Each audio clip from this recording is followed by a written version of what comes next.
為東盟10國推行嘅特邀人士入境便利計劃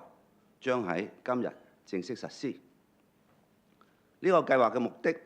係主動邀請為香港經濟發展帶嚟相當貢獻，又或者獲邀嚟香港出席重要活動嘅東盟人士提供出入境便利。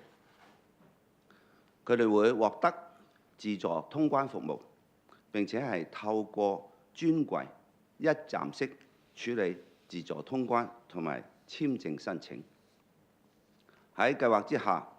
相關政策局同埋部門會向特邀人士發出邀請。今日，商務及經濟發展局同律政司會率先發邀請信，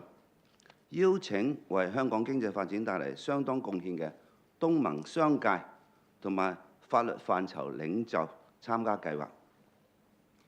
入境處會透過電子平台一站式處理獲邀請人士嘅申請，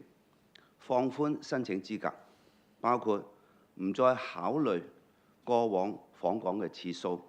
簡化提交資料等等。獲批嘅資格有效期係3年，每次嚟香港可以逗留2個月或者以上，可以使用自助通關服務等等。新計劃方便東盟嘅獲邀人士更積極參與喺香港舉辦嘅國際盛事，嚟香港投資同埋營商，